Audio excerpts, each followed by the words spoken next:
Seja bem-vindo ao Seminário de Teologia e Vida Cristã Palavra da Vida. Você está em mais um curso de teologia cuja proposta é fazer alargar o seu conhecimento na área teológica, um curso descomplicado, contextualizado, provocativo, reflexivo e que faça sentido para a nossa vida cotidiana, porque entendemos que não só a construção conceitual da teologia, respeitando as correntes da teologia construída nesses quase 2000 anos, mas isso só não é suficiente. Nós pretendemos que a partir do entendimento bíblico, dos conceitos esclarecidos, nós possamos reproduzir isso em uma espiritualidade no nosso cotidiano e nas...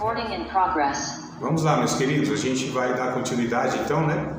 A nossa discussão, nossa aula da semana passada, nós falamos, e eu parei, inclusive eu quero fazer uma pequena correção aqui, tá? Porque o que eu me lembro, eu falei para vocês lerem lá em Efésios capítulo 2, verso 1 ao 10, lembra? Esse texto aí, né? E na verdade não foi correta essa minha referência aqui. Eu estou vendo agora aqui, né? Não é capítulo 2, verso 1 ao 10, não, é capítulo 3. Capítulo 3, versículo 1 ao 10, tá? O verso 1 ao 10 está certo, só o capítulo não é o 2, é o 3 de Efésios, tá? Então, vou colocar aqui, até corrigir, digitei errado, por isso que eu falei errado. Mas, lembrando do texto, é o capítulo 3, até deixar gravado aí para os irmãos também, quando assistirem, for lá e fizer a correção depois. Não sei se vocês leram o capítulo 2, não perdeu em ler não, né? Porque até mesmo faz parte, o capítulo 2, ele dá uma introdução para o capítulo 3, né? Desse verso 1 ao 3, então aproveitando, já que eu passei errado, vamos ler juntos aqui, eu leio e vocês acompanham daí, tá? Efésios capítulo 3, versículos de número 1 ao 10, a gente está falando da graça de Deus, né? Que nos salva, a ação unilateral, tá? Isso quer dizer que o homem não teve participação alguma, tá? A obra da salvação, ela tem um único mérito, que é o mérito no sacrifício de Cristo. Então é Jesus aquele que pagou o preço por nossa salvação, tá? Então a salvação não há preço a se pagar, nós não tínhamos recurso nenhum, tá? O ser humano não tem condição de fazer absolutamente nada por sua salvação, é zero. Ele tem recurso para se salvar, né? Para fazer alguma coisa que Deus possa olhar para ele, né, para esse ser humano e falar, não, merece isso ou aquilo. Então, assim, nós temos uma herança muito grande, principalmente herança católica e herança espírita, né, o espiritismo. Então, essas duas matrizes religiosas, elas formam a grande maioria da mente religiosa do nosso país. Então, quando as pessoas aceitam Cristo, e geralmente ou vêm, né, da origem católica ou da origem do espiritismo, essa lógica de mérito, de obra, né, de penitência, de algo litúrgico, né, alguma cerimônia que você faz e isso te favorece diante de Deus, essas duas religiões elas trabalham bastante isso, tá? Aliás, não só elas duas não, todas as religiões do mundo criadas pela humanidade, então tudo que o ser humano até hoje criou como lógica religiosa, desde lá do comecinho, né, do mundo, onde as religiões começaram a ser criadas, por assim dizer, pelos homens, né, até os dias de hoje que tiveram mais para frente. A lógica sempre é a mesma, nunca será outra, porque senão será o Evangelho. Só o Evangelho trabalha com essa lógica, né, esse conceito de graça, ou seja, tudo que Deus faz por nós e em nós é por causa do sacrifício de Jesus. Então hoje mesmo eu salvo, olha como a nossa mente, ela ainda, né, após aceitar Cristo, ela continua muitas vezes trabalhando na lógica, porque muitas vezes isso é ensinado na igreja, pelas pregações, pelas músicas que nós cantamos, né? A cultura religiosa, como eu falei, já favorece isso. Então a gente vai ainda alimentando esse erro teológico gravíssimo, gravíssimo, porque a gente vai se relacionando com Deus como se fosse um ídolo, como se fossem os deuses imaginários do paganismo, né? Que tem que ser a ira aplacada, que você precisa seguir um monte lá de ritual, cerimônia e etc e tal, para alcançar o favor deles, tá? E o Evangelho é o contrário de tudo isso, né? Então nós não merecemos absolutamente nada, e mesmo depois de aceitar a Cristo, eu não consigo fazer mais nada também, tá? Porque o sacrifício de Cristo, ele é suficiente para Deus nos abençoar. Ele é suficiente para que Deus possa, então, realizar tudo o que Ele tem que realizar na nossa vida. Isso não pode dar margem para uma chamada hipergraça. O que é hipergraça? É um extremo, tá, que se leva nesse conceito da graça. Então, graça é o favor imerecido de Deus. Deus agir em meu favor sem que eu tenha nada que contribua. Eu não tenho mérito nenhum. A hipergraça é um exagero disso. Qual é a conclusão deles, né? Desse erro teológico? Se eu não posso fazer nada, se a salvação não depende de mim, se Jesus me salvou antes mesmo de eu ter, sei lá, a existência, antes mesmo de eu ter conhecimento dele, foi ele que veio ao meu encontro, então já que eu não posso fazer nada, eu posso viver da forma que quiser, porque é a graça de Deus, não é o que eu faço. Então isso é um extremo, é chamado de hipergraça, isso é uma distorção da graça de Deus. Porque a gente vai ver aqui, né? Eu acho que eu já falei para vocês, mas vou repetir, que a graça de Deus nos conduz a uma vida de um relacionamento de comunhão com o sagrado, com o santo, uma vida de santificação. Então, olha que coisa curiosa, não é a santificação que nos leva a Cristo. Preste atenção nessa afirmação aqui. Não é a santificação que nos leva a Cristo. A santificação não é o caminho para nos levar a Cristo. É Cristo que é o caminho que nos leva à santificação. Deu para perceber, queridos, a diferença disso?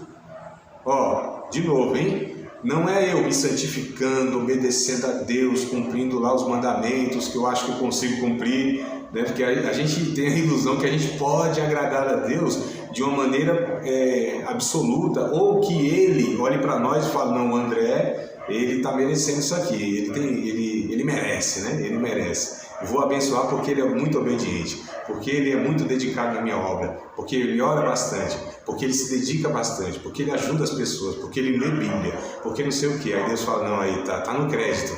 Não, amado, não tem como. Então, mesmo que a gente faça tudo isso, tá? Aos olhos de Deus, nós sempre seremos devedores, porque nós não temos nada para estar fazendo com que Deus nos ame.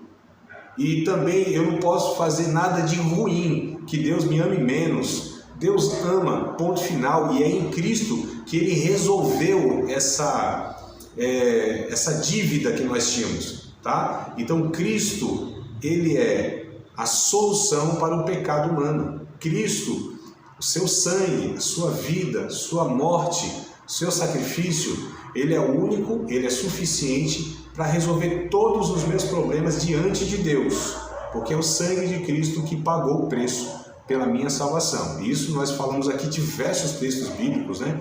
Muitos textos bíblicos que afirmam isso, porque o Evangelho é baseado nesse conceito, tá bom? No conceito da salvação em Cristo, por Cristo, e sem o homem ter participação nisso. O homem desfruta nisso. Então eu não consigo fazer absolutamente nada para alcançar o favor de Deus. Deus não me abençoa porque eu sou obediente, eu paguei o preço. Deus me abençoa por causa de Jesus que está na minha vida. É isso. Ponto final, amados. Não tem o que acrescentar. Não pode ser colocado uma vírgula mais, né? Mais. Não tem. O mais já desconsidera tudo. Então é ponto final. Mas esse ponto final tem que ser maiúsculo, negrito e sublinhado. Tá? Se for possível pôr um ponto final desse jeito, para que não tenha as condições de acrescentar nada. Então é isso. Aí o que acontece? Essa mente religiosa, como eu falei, né, por causa de outras religiões que nos influenciaram de alguma maneira, pensa que se eu fizer tal e tal coisa, Deus vai vir ao meu favor. Não, amados, não é isso. Só que o extremo também não pode ser. Então, já que é Deus, não tem nada a ver comigo, então eu vou fazer de qualquer forma as coisas, vou viver de qualquer forma, porque no final é Deus. Se eu pedir perdão, Deus perdoa. Se eu me arrepender, Deus me abençoa e tudo mais. Não, também não. Então, porque a graça de Deus nos leva a uma vida de manifestação de uma nova natureza. Então, a graça, no equilíbrio da graça é esse. Esse é o equilíbrio. Nós precisamos chegar nesse entendimento. Eu não posso fazer nada para que Deus me abençoe. mas a graça de Deus me conduz a uma vida que manifeste a natureza de Deus. E aí, amados, olha que coisa horrível que dentro das nossas igrejas é ensinado. Vá para a igreja para buscar a bênção de Deus. Ore bastante para que Deus te abençoe. Amados, não é Deus que nós estamos nos relacionando dessa forma. Essa lógica é um relacionamento com os deuses imaginários do paganismo. Então a gente está confundindo Deus com os ídolos que nós criamos, segundo a nossa imagem, conforme a nossa semelhança. Tá certo? Que a gente lida com justiça retributiva. Então é retribuído a justiça à medida que eu mereço. Isso são as relações humanas, tá certo? De troca pela barganha, pelo mérito ou pela punição, né? Pela culpa, tá certo? Então essas lógicas, elas não têm nada a ver com o Evangelho. E infelizmente, repito novamente, isso é despejado dentro das igrejas evangélicas brasileiras, em grande parte delas. Isso é despejado como se fosse Evangelho e estão ensinando um paganismo e não o Evangelho de Jesus Cristo, tá bom? Então, capítulo 3 de Efésios, verso 1 ao 10, diz o seguinte: desculpa, amados, eu estava certo, e agora errado eu estou agora, é 2 mesmo, capítulo 2, não é 3 não. Oh meu Deus, o cara está certo, acha que está errado, e quando vai ver que está errado, está certo. Se vocês leram certo, eu que estou errado de novo, meu Deus do céu, todo errado, tá vendo como precisa de salvação? Todo errado. Capítulo 2 mesmo, tá? Então, capítulo 2 de Efésios, verso 1 ao 10. E vos vivificou. Olha só, vamos prestar atenção, vamos degustar cada termo, cada palavra, lendo com calma aqui, tá? Não se preocupe que cada versículo eu não vou fazer uma pregação, não. Embora era isso que a gente tinha que fazer nas pregações, sabia? A expositiva, que a gente chama, né? Cada versículo você expor. Um versículo atrás do outro. Isso é pregação expositiva. Que, assim, raridade acontecer nas igrejas, né? Você expor o texto, né? Versículo a versículo, termo e tal. Mas vamos lá. E vos vivificou, estando vós mortos em ofensas e pecados. Então vamos prestar atenção. A condição que o homem estava era morto nas ofensas e nos pecados. Ele foi, então, por Deus vivificado. Aqui a gente já vê, o homem estava incapaz, porque diante de Deus, espiritualmente, ele estava morto. Verso 2. Em que no outro tempo andaste segundo o curso deste mundo, segundo o príncipe das potestades do ar, do espírito que agora opera nos filhos da desobediência, entre os quais todos nós também antes andávamos nos desejos da nossa carne. Quem está falando isso é o apóstolo Paulo. Ele se inclui nisso, né? Ele está incluso nesse conceito aqui. Todos nós também éramos assim, estávamos assim, fazendo o desejo da nossa velha natureza, estávamos mortos dos pecados. Olha, o apóstolo Paulo, hein? Um judeu sincero, tentava se esforçar, tentava guardar os mandamentos, enfim, ele se inclui, né? Interessante isso aqui, amados. Bem diferente de alguns irmãos, alguns pastores, pregadores e até professores, enfim, alguns irmãos equivocados, que pensam que eles estão acima dos outros. Em uma pregação, você quer perceber, amado, vamos fazer um exercício bom daqui para frente em nossa vida cristã? Quando a gente ouvir uma pregação, quando a gente ouvir uma aula de teologia, seja minha, de quem quer que seja, vamos fazer esse exercício. Se o palestrante, o pregador, o professor, o pastor, enfim, a pessoa que está expondo lá, se ele não se inclui na mensagem, cuidado. É possível que no coração dele, ou na inconsciência até, no coração dele haja uma sensação e um sentimento que ele não faz parte dessa ralé, não faz parte desse populacho, não faz parte dessa gentalha, como dizia a cultura televisiva daquele tempo passado, né? Que eu tenho saudade, tá certo? Isso aqui é a teologia do Chaves, né? Essa gentalha, talvez ele se inclua nisso, mas é muito perigoso. Nós estamos pregando, nós temos que nos incluir na pregação, né? Quando a gente coloca assim, vocês, não sei o que, vocês vão fazer isso e tal, tome o meu exemplo, né? Muito cuidado com essas pessoas que estão falando isso, né? Muito cuidado. Paulo diz aqui, nós também andávamos no desejo da nossa carne, fazendo a vontade da carne e dos pensamentos, e éramos, toda vez se incluindo, por natureza filhos da ira, como os outros também. Verso 4, mas Deus, que é riquíssimo em misericórdia. Ele usa aqui um superlativo, amados, né? Aquele termo assim que leva ao extremo. Deus não é só rico, ele é riquíssimo. Só que riquíssimo em que aqui? Em misericórdia. Ó, ele é generoso em misericórdia, ele transborda a misericórdia. Pelo seu muito amor com que nos amou, estando nós, ele enfatiza, olha como ele fala novamente o que ele já tinha falado no verso 1. Estando nós ainda mortos em nossas ofensas, nos vivificou juntamente com Cristo. Olha só, pela graça sois salvos. E nos ressuscitou juntamente com Ele, e nos fez assentar nos lugares celestiais em Cristo Jesus. Perceba que ao mesmo tempo que Paulo diz que todos os seres humanos, todos eles, nós, estávamos mortos, fomos ressuscitados com Cristo, fomos levados a uma condição de estar em Cristo, no sentido pleno da bênção de Deus. Isso aqui, ele nem está falando pela primeira vez na carta, lá no capítulo 1, né? Deixa eu ver aqui se é o verso 3 ou 4.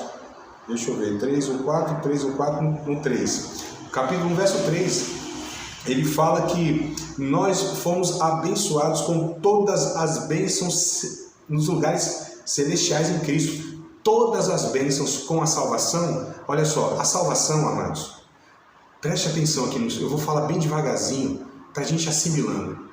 A salvação, ela inclui todas, sem exceção, todas as bênçãos espirituais, todas. Não existe mais nada que possa vir após a salvação. Nada, amados, nada.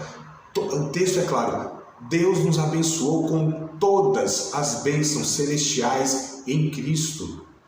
Quero corrigir aqui o que é falado muitas vezes, que mesmo depois de você salvo, mesmo depois de regenerado, mesmo depois de aceitar a Cristo, é preciso fazer um bocado de coisa. Não, amados, não é preciso fazer mais nada. O que segue depois da salvação é uma vida de amadurecimento cristão, de discipulado, uma vida de santificação, é uma continuidade, tá certo? É um aperfeiçoamento no sentido que Deus vai... não é aperfeiçoar no sentido que não estava completo. É porque a salvação não é tudo. Olha só, presta atenção aqui, porque às vezes eu falo, né? Fica um negócio meio estranho se a gente não compreendeu todo. A salvação não é tudo, que eu digo que não é lá Jesus libertar a pessoa. É uma pessoa oprimida, endemoniada, aprisionada por diversos pecados. A salvação vai lá e arrebenta esses grilhões, né? Essas algemas, essas correntes, essa cegueira espiritual. Isso é salvação. Só que ela não para aqui, não se estanca aqui. É preciso um amadurecimento. O cristão vai sendo amadurecido por Deus. Paulo diz em Efésios capítulo 4, ó, a mesma carta, capítulo 4, né? Do verso 12 em diante. Tá? Que os ministérios, apóstolo, profeta, evangelista, pastor e doutor, eles foram dados por Jesus à igreja para o aperfeiçoamento dos santos, para a obra do ministério, para que todos nós cheguemos à unidade da fé, ao conhecimento do varão perfeito, né? E a gente vai crescendo, amadurecendo, onde Cristo vai sendo formado em nós. Então esse é um processo de amadurecimento, tá? Mas não quer dizer que é feito alguma coisa para alguma outra bênção vir sobre nossas vidas. É um processo, porque todas as bênçãos, elas vêm com a salvação. Tá certo, queridos? Então, igreja que fala que é preciso você passar algum processo de libertação, algum processo de... tem que fazer alguma coisa para resolver questões do seu passado, como se fosse coisas que o diabo tivesse uma legalidade, tivesse direito e aquela coisa toda. Isso é um movimento de batalha espiritual que vem distorcendo a doutrina da salvação, amados, tá? Que infelizmente também se espalhou aí pelo nosso país de uns 25 anos para cá, aproximadamente, né? 27, 28 anos para cá, vem se espalhando essa ideia aí de maldição hereditária, que você precisa fazer alguma coisa, mesmo salvo, não tem condição. Né? A Bíblia diz que todas as bênçãos elas foram nos dadas, nós fomos colocados em uma condição e uma posição né? Esse é o ponto, uma posição que estamos em Cristo Jesus, nos lugares celestiais, com todas essas bênçãos inclusas.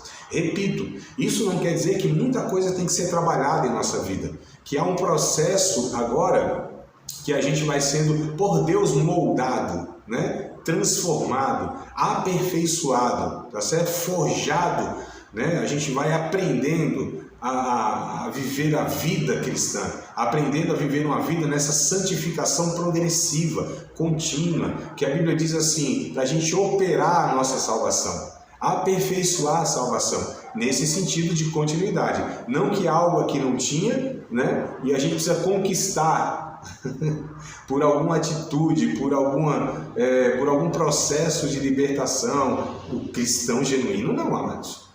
A Bíblia não dá margem para isso. Mas enfim, nós paramos no verso 6. Vamos voltar? Efésios capítulo 2. Então no 6, né, nos ressuscitou juntamente com ele, nos fez assentar nos lugares celestiais em Cristo Jesus, para mostrar, verso 7, nos séculos vindouros, as abundantes riquezas da sua graça, pela sua benignidade para conosco em Cristo Jesus. Eu não sei se vocês estão percebendo, mas tudo remete a Deus. Ele nos vivificou, pela sua graça fomos salvos, ele é riquíssimo em misericórdia, as abundantes riquezas da sua graça, a sua benignidade. Percebam que tudo vem de Deus, amados. Tudo vem de Deus para nós. É tudo Deus que está derramando sobre nós, é Deus que vem ao nosso encontro, não é de baixo para cima. Nada que nós fazemos aqui nós conseguiríamos atingir Deus, né? Fazer com que Deus fizesse alguma coisa. É Ele que vem, tá certo? Não é a gente que o atrai, é Ele que nos atrai, né? A gente não vai para o culto para atrair a presença de Deus, é a sua presença que nos atrai a Ele. Então é o oposto do que as pessoas falam. Verso 8, porque pela graça sois salvos, novamente, por meio da fé. Então nós somos salvos pela graça. A fé é o veículo que nos conduz a isso. Isso não vem de vocês, é presente de Deus. Olha só, verso 8, isso não vem de vocês, não pode vir de nós, é Deus que nos deu esse presente. Verso 9, não vem das obras. Olha como é claro. Ô glória, tem veio a aluna Mirim ali, ó, que linda. Eita, bênção de Deus, pode vir todo mundo ali, põe aí o povo. Vamos lá, verso 9, não vem das obras, ó, não são realizações nossas, não é esforço nosso. A salvação não vem por esses atos humanos, tá? Para que ninguém se glorie. Imagine, se tem hoje gente dentro de igreja achando que tem mais direito, que merece mais, que é melhor do que o outro. Imagine se essas pessoas tivessem feito alguma coisa para contribuir para a sua salvação. A Bíblia diz aqui, não vem dessas obras, não vem desses feitos, não vem desses esforços e desses méritos para que ninguém se glorie. Senão ia ter gente aí, amados. Se tem hoje, não sendo pelo seu esforço, imagina se fosse. Verso 10. Porque somos feitura sua, feitura de Deus, né? Criados em Cristo Jesus para as boas obras. Então Paulo diz, ó, as boas obras elas não salvam, mas os salvos praticam as boas obras. As boas obras não salvam, mas os salvos praticam as boas obras. As boas obras não são para contribuir para a salvação, mas o salvo, ele realiza essas boas obras porque é salvo, não para ser salvo, é porque é. Então já é salvo, anda nas boas obras. Já é salvo, produz o fruto do Espírito. Já é salvo, então ele manifesta a natureza de Deus, porque já foi alcançado, né? Então, nós somos criados em Cristo Jesus para as boas obras, as quais, ou seja, as obras, Deus preparou para que andássemos nelas. Então, as obras são preparadas por Deus para que a gente ande nelas, para que a gente pratique essas boas obras, para que a gente possa viver fazendo as boas obras. Mas é Deus que preparou, então tudo vem de Deus, amados, tá? Então, fechando aqui esse ponto do texto, no estudo sobre a salvação, é abordado os aspectos do processo da salvação, tá? São 4 processos, ó. 4 processos, teologicamente, nós trabalhamos, a gente está falando da salvação, tá? 4 processos, ou 4 aspectos. Inclusive, amados, fica aí a sugestão. Eu acho que eu devo ter isso em áudio, mas eu tenho lá também escrito, né, em apostila, lá, digitalizado, né, em e-book. Se vocês quiserem saber e quiserem a explicação de cada um desses de uma forma mais profunda, isso é um estudo que eu dava anos atrás, sei lá, 10, 12, 14 anos atrás, tá? Sobre os aspectos da salvação. Então eu explico com mais detalhe. Aqui eu só vou dar uma pincelada para a gente entender, mas quem quiser se interessar mais aí, vocês me falam, eu mando no privado, tá? Então, 4 processos ou 4 aspectos da salvação. O primeiro é justificação. Então, quando a pessoa é salva, ela é justificada, tá? O primeiro aspecto da salvação é justificação. O que isso quer dizer? De uma forma bem resumida, eu vou passar para vocês aqui. Olha só, a gente precisa entender a condição do homem. Qual era a condição do homem? Ele estava diante de Deus culpado, não é isso? Então ele era culpado diante de Deus porque pecou, ofendeu um Deus absolutamente santo, perfeito e tal. Então ele está diante do tribunal de Deus. A gente precisa pensar nessa imagem porque o apóstolo Paulo, né, os textos bíblicos nos apresentam essa imagem para a gente entender essa condição e esse processo todo, que é de um tribunal mesmo, a pessoa sendo julgada, tá, por conta de um crime, né, e o homem foi declarado culpado. Só que Deus, o que ele fez? Ele inocentou o homem. Imagina essa cena. Eu vou contar uma ilustração aqui, tá? Preste atenção na ilustração que eu acho que ela ajuda a gente a compreender, assim, a visualizar pelo menos. Imagine um tribunal, né? O juiz lá, o réu acusado aqui, e aí o juiz dá a sentença. Você foi culpado pelo ato tal e a sua pena vai ser pagar um valor X. Agora imagine, o réu declarado culpado, ele não tem recurso, ele não tem dinheiro para pagar, tá certo? Ou seja, não tinha como escapar daquilo, ia ser punido, né? O que o juiz faz para salvar, para livrar o réu condenado, culpado, condenado e sentenciado a livrá-lo daquilo? Ele não pode fazer vistas grossas, existe uma lei, e essa lei já declarou ele culpado.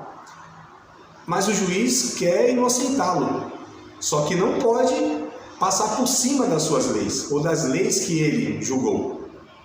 O que esse juiz pode fazer? E o que esse juiz faz? Desce da tribuna, pega o dinheiro do seu bolso e paga o valor exigido. O juiz paga. Então, o réu, culpado, né, declarado culpado e sentenciado, agora ele é livre daquela culpa, porque o juiz pagou o preço. É o que aconteceu conosco, amados. Não é que Deus fez vistas grossas ao nosso respeito, é que Deus enviou o seu Filho. O preço a ser pago foi o seu Filho na cruz do Calvário por nós. Então alguém cumpriu essa justiça, alguém aplacou essa ira punitiva, e foi Jesus, que em nosso lugar, né, se ofereceu como um preço a ser pago para a salvação do homem, e o homem foi então declarado justo, foi justificado. Amados, olha que notícia, a maior notícia que o ser humano pode ter contato. Tanto é que ela é chamada de boas novas, e nós chamamos de evangelho. Quais são as boas novas?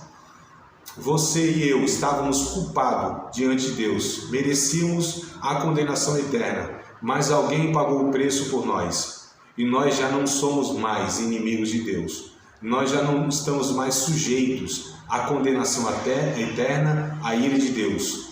Nós fomos diante desse Deus santo, absolutamente santo e perfeito, declarados inocentes.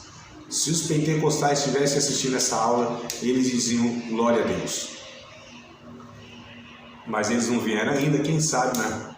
Chegou ali um pouquinho de alguns pentecostais. Então, amados, olha a notícia. A gente fala um tanto de brincadeira aqui, mas pense bem.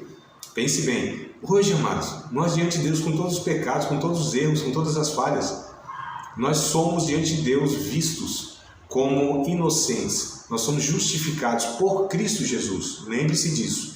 Por Cristo Jesus. O sangue de Jesus, o seu Filho, nos purifica de todo o pecado. Olha, uma pentecostal tá mandando um chat ali, glória a Deus. Não é, mané?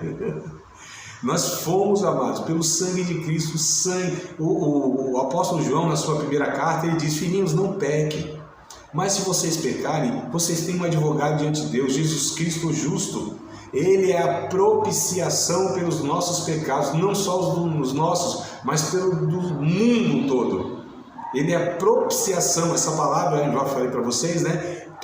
Jesus nos tornou propício diante de Deus. Nós podemos, amados, diante de todas essas falhas, pecados, limites e erros, podemos invocar o nome de Deus.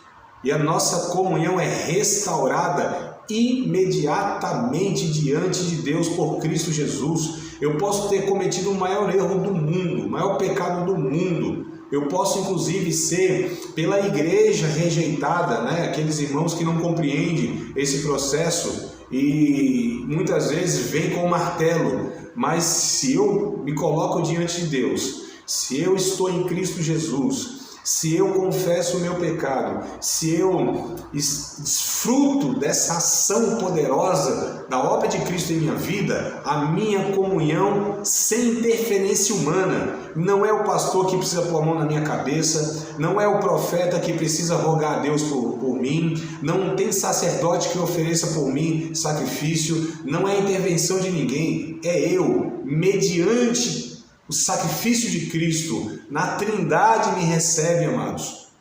Olha que coisa linda, que notícia boa que nós temos, tá certo? Glória a Deus e amém, né, mané? Amém. Então vamos lá, primeiro justificação, tá? Justificação, fomos declarados justos diante de Deus. Regeneração, outro aspecto da salvação. Ou seja, o homem estava condenado, portanto morto espiritualmente diante de Deus. O que foi feito? Ele foi inocentado e nasceu de novo. Lembra do texto que a gente leu? Estando nós mortos, nós fomos vivificados, regenerados. Então Deus nos deu a vida em Cristo Jesus. Recebemos a vida eterna. Nós temos a vida eterna. 1 João capítulo 5, verso 11, 12 e 13. Beber uma aguinha aqui para dar tempo para vocês. Primeira carta do apóstolo João, capítulo 5, versículos 11, 12 e 13. Prestem atenção no verbo. O verbo é muito importante. O verbo está no presente, tá? Quer dizer que é agora, é já, é no presente. Filhinhos, tenho escrito isso para vocês, para que vocês saibam que vocês têm a vida eterna. Vocês têm a vida eterna. Filhinhos, escrevo-vos para que saibais que tendes a vida eterna. Olha que coisa linda, irmãos.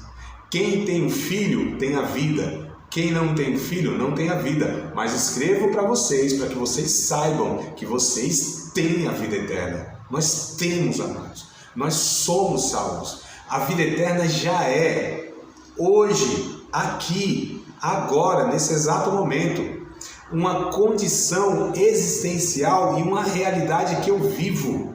Eu não preciso morrer para ter a vida eterna. A gente vai ver depois no processo final, a glorificação, a plenificação, a plenitude vai ser na eternidade, mas eu já tenho a vida eterna.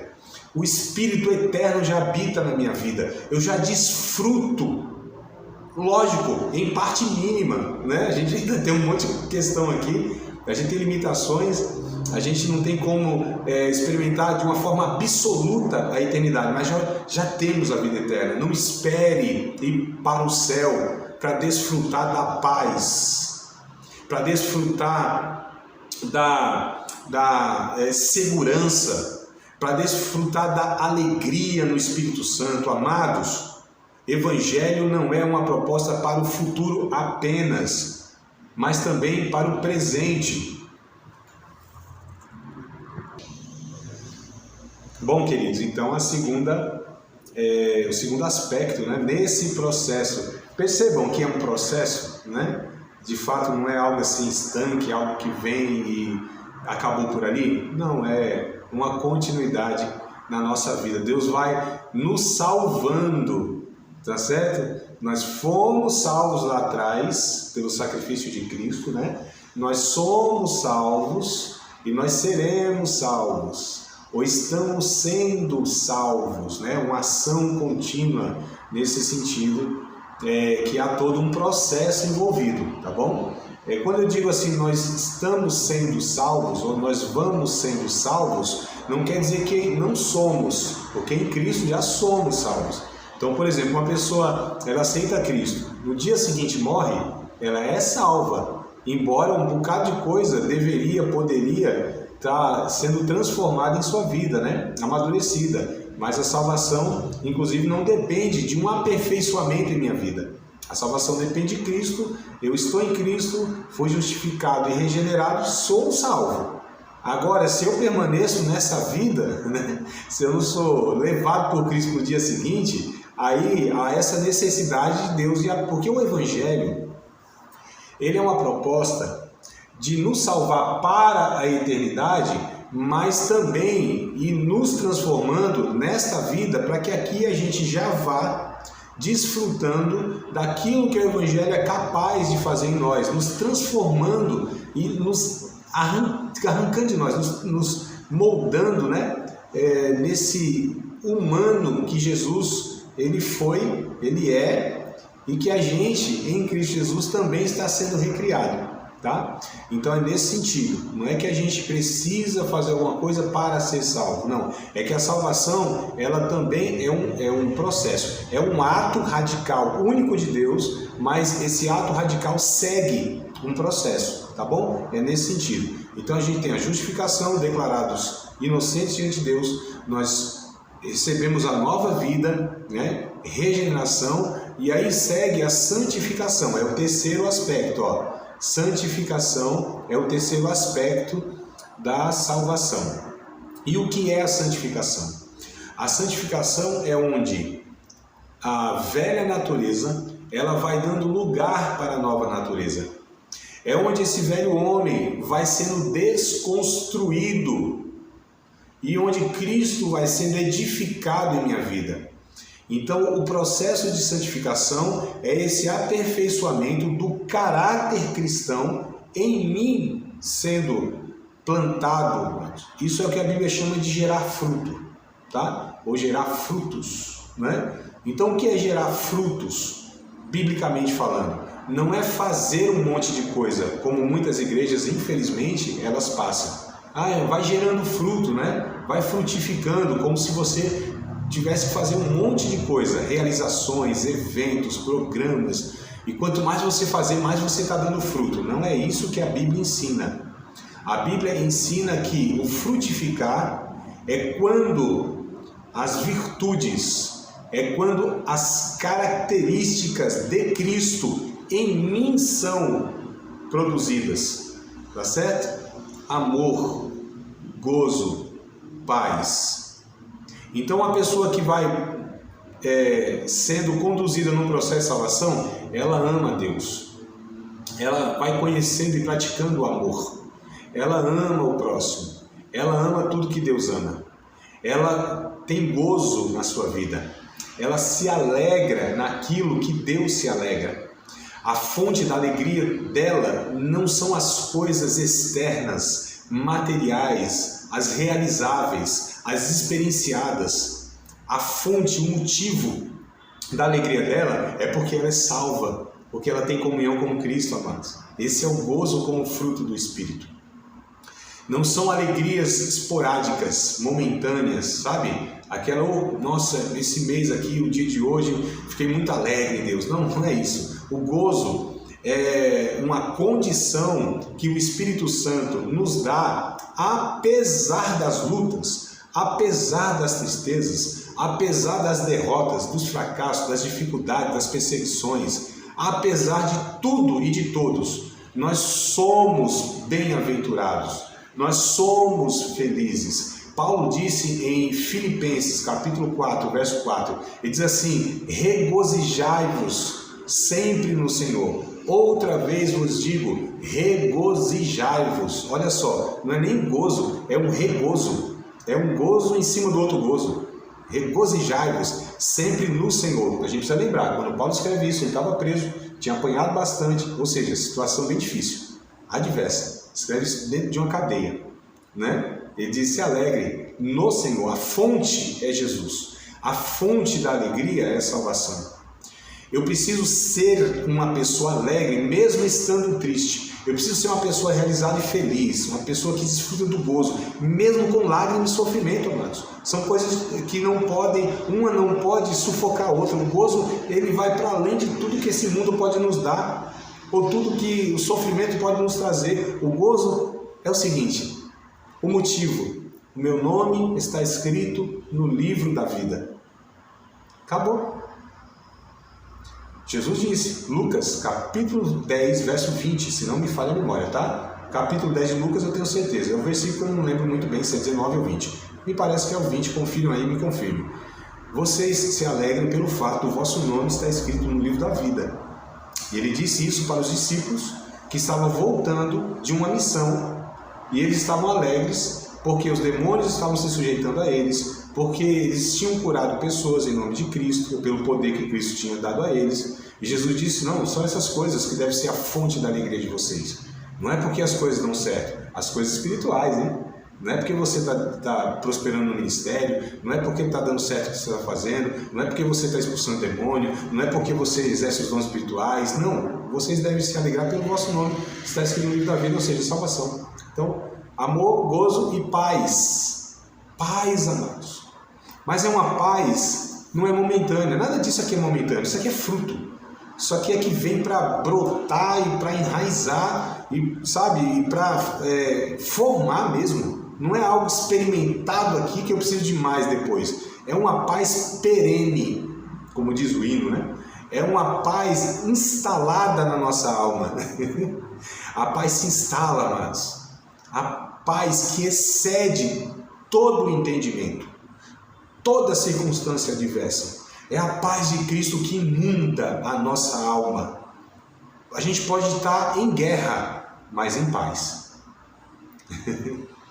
Seja um homem de paz, fazendo guerra, mas não seja um homem em guerra querendo buscar a paz. Vou repetir isso aqui, hein? Seja um homem, uma mulher em paz, mesmo com as suas guerras, mas não seja um homem ou uma mulher em guerra querendo buscar a paz. A paz, amados, ela é um aspecto do fruto. Amor, gozo e paz. Longanimidade. Longanimidade. A gente está falando da santificação. O que produz, o que é gerar fruto. Longanimidade. Uma pessoa que ela tem uma capacidade, uma condição de suportar uma situação até que ela se resolva. Um longânimo. Ó, a palavra aqui, ó. Longânimo. Vou até fazer com a mão aqui. Sabe por quê? Porque paciência tem limite. Longanimidade não é paciência, hein? Paciência tem limite. A minha paciência, por exemplo, eu já nem tenho mais, faz tempo. Já perdi minha paciência anos atrás, muitos anos atrás. Eu vivo na longanimidade, mano. Minha paciência já foi embora faz tempo. Eu não tenho mais paciência não para nada. Eu vivo na longanimidade. O que é a longanimidade? Se paciência tem limite, então tem um limite aqui, ó. Olha aqui que eu estou tentando pôr aqui para as duas câmeras, né?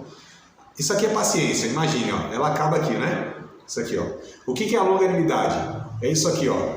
É um braço da paciência. A paciência acabou aqui, ó. E aqui, ó, se estende. Acabou a paciência. Onde começa a longanimidade? Onde acaba a paciência? Acabou a paciência, aí a longanimidade, ela permanece, ela continua, ela começa onde acaba a paciência. Então esqueça esse negócio de paciência, não vai dar conta, ela tem limite, vai acabar uma hora ou outra, mas a longanimidade não. Ela vai até quando for necessário, tá? Então, vamos lá. Amor, gozo, paz, longanimidade, bondade. Pessoa bondosa, coração bom, sabe? Disposto. Tem assim, desejo de fazer. Tem desejo de fazer o que é bom, por nada, de graça, assim. Tem desejo, se alegra, está satisfeita. Depois que faz o que é bom, uma coisa boa, sabe? Parece com uma sensação de missão cumprida. Uma sensação assim, poxa, eu fiz o que eu devia fazer. Eu fiz aquilo que Deus quer que eu faça. Só isso, acabou. A pessoa é boa nesse sentido, né? O coração é bom, se alegra no bem que faz, se alegra em ver uma pessoa abençoada, se alegra quando a coisa dá certo para outra pessoa, né? Não é só para a gente não. A gente está falando aqui daquilo que produz para a coletividade. Então, a pessoa é bondosa, mas não é só bondosa. O texto, estou falando Gálatas 5:22, né, Marcos? Eu acho que vocês já estão aí ligados no trem, né? É Gálatas 5:22. Então, se vocês estão lendo aí, eu estou puxando a memória, mas vocês estão lendo aí, depois da bondade vem a benignidade.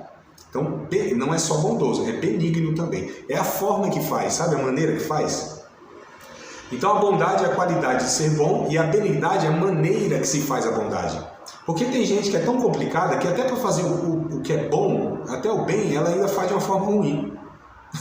Às vezes bruta, né? Às vezes de uma forma tosca, de uma forma que não é benigna. Vou dar um exemplo para vocês. Marcos capítulo 1, verso 40 em diante. Marcos, Evangelho segundo Marcos, capítulo 1, verso 40 em diante. Jesus, ele foi ao encontro de um leproso. O leproso se ajoelhou diante de Jesus. O leproso disse: Senhor, se o Senhor quiser me curar, tu podes me curar, né? Não, se o Senhor quiser. O leproso não perguntou se o Senhor pode, o Senhor quer. Ele disse: se o Senhor quiser, eu sei que o Senhor pode. Então, o leproso já sabia que ele tinha poder. A questão do leproso é que ele não sabia se quem tinha poder também queria, né? Então, ele falou: o Senhor pode, o Senhor quer. Aí Jesus disse: quero. Estendendo as mãos, tocando, disse para ele: seja limpo. O texto diz isso. Jesus respondeu: eu quero sim curar você. E Jesus, estendendo a mão, tocou o leproso e disse para ele: seja limpo. Jesus foi bom em curar o leproso, amados? Foi, não foi? Tranquilo. Só que a forma que Jesus fez foi benigno. Jesus poderia ser bom dizendo: eu quero te curar, seja limpo. Acabou. Se ele falasse, ele seria bondoso. Agora, a maneira que ele fez, tocando no leproso. Um leproso ninguém tocava, amados. Doença pouco desconhecida, contagiosa. Cerimonialmente, o cara se tornava impuro se tocasse no leproso. Mas Jesus foi benigno, toca no leproso. Jesus foi humano, sensível em realizar o milagre. Porque tem gente que é tão complicada que até para operar milagre é de uma forma bruta, sem sensibilidade, sem empatia, sem misericórdia, né? Então Jesus foi benigno na forma que fez. Amor, gozo, paz, longanimidade, bondade, benignidade. Vamos lá? Fidelidade. Fidelidade. Olha só, isso é processo de santificação. Fidelidade. A pessoa é fidedigna. Ela vive de uma forma que ela entende que ela precisa ser leal diante de Deus. E não é diante dos olhos das pessoas. Ela é fidedigna, ela é leal, né? Então a pessoa que tem fé, ela também tem que ser fidedigna. Fidelidade diante de Deus. Então, amor, gozo, paz, longanimidade, bondade, benignidade, fidelidade, mansidão, fruto do Espírito, amados. Pessoa que está sendo santificada. Mansidão. O que é uma pessoa mansa? É uma pessoa lerda? Não. É uma pessoa devagar? Não. O que é uma pessoa mansa? É uma pessoa que não tem resposta para nada? É uma pessoa que não tem palavras firmes? Não. Uma pessoa mansa, ela tem tudo isso. Ela é firme, ela tem decisão, ela tem uma palavra dura muitas vezes, ela tem poder inclusive, não é fraca não. Ela tem poder, mas tudo isso aqui, ó, na rédea, controlado. Isso aqui é mansidão. É um cavalo selvagem que tem poder, que tem força, que tem impetuosidade, mas ele foi amansado. Tem uma rédea nele. Ele não é uma pessoa que faz porque tem poder. Inclusive ela renuncia a muita coisa que ela poderia fazer, falar contra outra pessoa, mas é uma pessoa mansa. Jesus disse: aprendei de mim que sou manso e humilde de coração. E aí vocês vão encontrar descanso para a alma de vocês, quando eles foram mansos e humildes. E a gente precisa lembrar de algumas cenas de Jesus, derrubando mesa, estralando chicote no ar, chamando de raça de coisa ruim, de hipócrita. Então Jesus tinha firmeza, mas era uma pessoa mansa. Direcionava seu poder não para humilhar pessoas, não para prejudicar pessoas, não é? Mas contra o pecado. Olha que coisa interessante. E aí vem o último aspecto desse fruto do Espírito para fechar a vida de santificação. Domínio próprio. A gente chama de temperança. A pessoa que ela tem o controle emocional, que ela tem